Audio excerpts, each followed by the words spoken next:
Hello. Okay, this is part 2. I'm going to show you an example game. So white starting decides to move this pawn up 2 squares. Black copies him. White next moves his knight out. The knight jumps over the pieces and lands here. So he had 3 options, there, there or there. But he goes here, to the center of the board, attacking this pawn.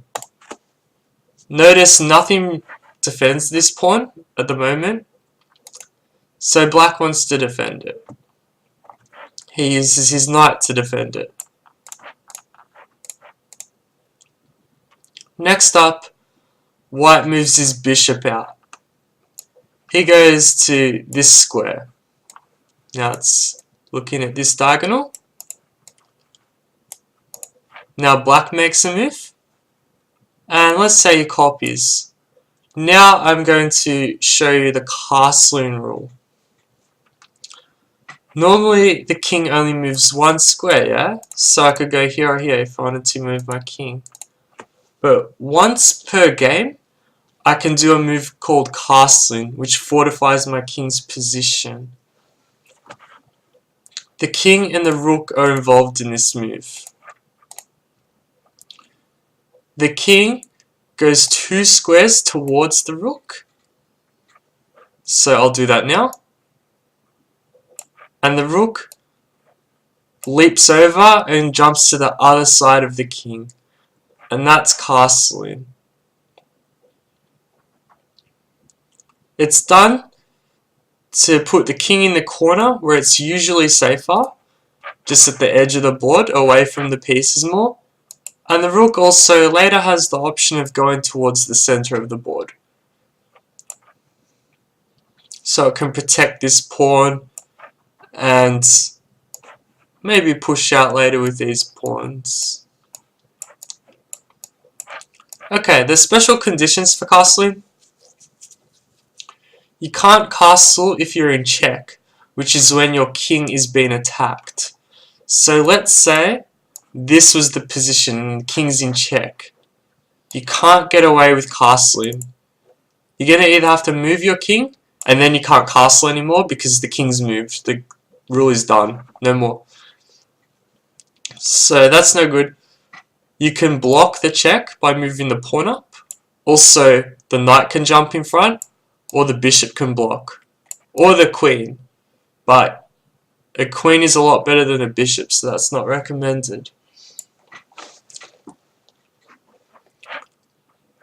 Now another one, I'll change the board, is you can't castle through a check. So if this is the position, the bishop's looking here. You can't go through it, that's illegal. Also, obviously, you can't end up in a check because you'll just lose your king. So that's a tricky one, can't go through it. Now you can castle on either side if there's no pieces in the way, and if you haven't moved your king or your rook, or this one, if you're doing this side, anytime during the game. So if these pieces have all been developed, now my king has 2 options. I can do what I showed you as a move, or I can go, they call it queen side, and go to here and swap.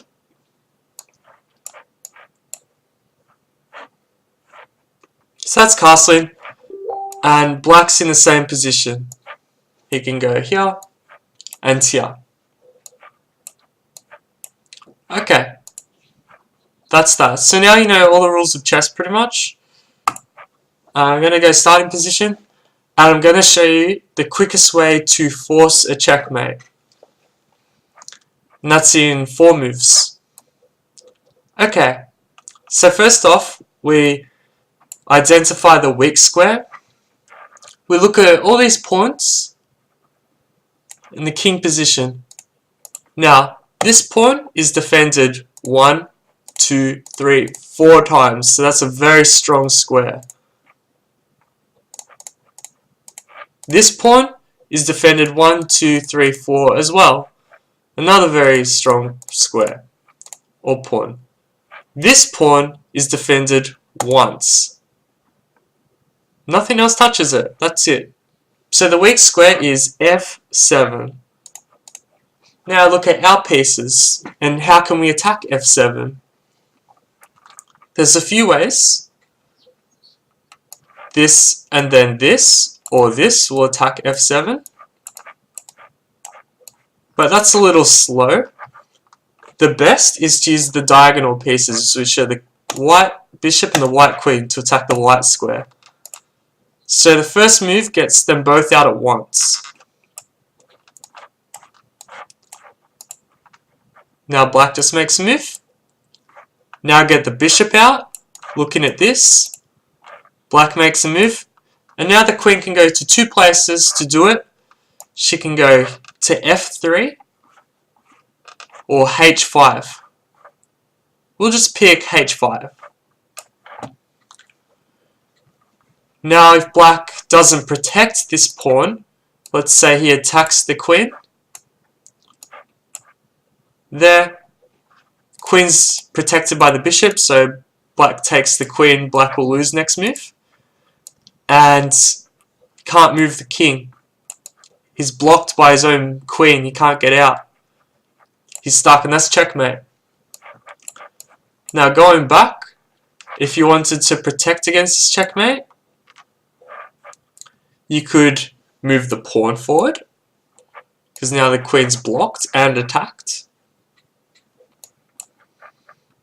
You could do this.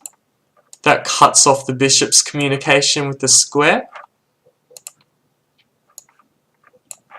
You could do this. The queen protects it. So now, 1, 2, 3, 4. And that's fine.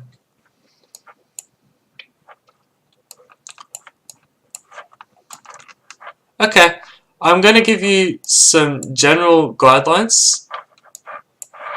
You don't have to follow these, but they may shortcut you to playing better games, longer games, so you don't get thrashed. I see a lot of beginners doing this as their first move. Actually, I'll go back, I'll do this, and then this. First off, black has the option of just taking this rook if he wants. And secondly, it's not controlling the center, and I know the plan is to get the rook out, but usually the rook should be behind the pawns, helping push the pawns forward. The center is important because from the center you have more mobility to get to the entire board. Let's say the queen is here. She can go to either side very quickly compared to the corner where she can only go this way. The knight is especially important in the center. If the knight's on the edge of the board, it can go here, here, well there's a pawn there, and here, that's it. If the knight's here, it can go there, there, there, there. Or backwards, but there's all pieces in the way. So the center is generally better. So that's why the majority of games start by moving either this pawn out, or even the knight here. So yes, it's a fight usually for the control of these four squares. Now this is called the queen's pawn, so I play pawn to d4. The difference is, compared to this, well this gets two pieces out, this only gets one piece out. However, the queen is protecting this pawn compared to this where there's no protection of the pawn. They're both good moves and it depends on style for what you'd rather do. You can do other things too. You could do this. That looks strange, but it's a two-move plan because now the bishop controls two center squares. and all of this long diagonal, very powerful. You could do it this way.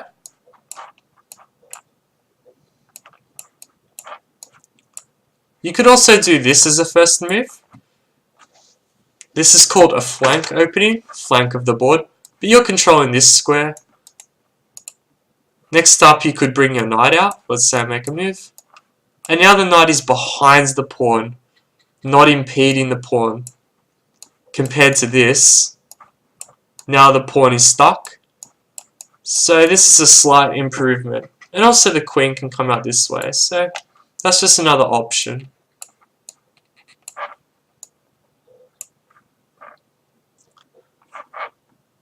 Okay, that's it for openings for now, and I recommend you experiment either against other players online or against the computer. Now with other players online, there's a rating, and if you play on chess.com, eventually your rating will go down so you can verse other beginners. So it's okay to lose a heap of games and then just face other noobs. Or who knows, maybe you're a prodigy and you'll verse good players. Just play and find out. Just have fun with it. You can play fast games or slow games. Quickly talk about the time control in chess. So both players have a set amount of time to make all their moves. So on my time, thinking on my move, my time's going down. And then when I make my move, it freezes and their time starts going down. You can have, it's called blitz chess, where it's 5 minutes to make all your moves, the whole game. So the maximum a game can go is 10 minutes. By the way, if you run out of time, you lose the game. You can also play like 15 minutes each, 30 minutes each, you can play an hour each, whatever. Just pick what you want to do. Okay, that's it for now. Next up, I might show you endgames.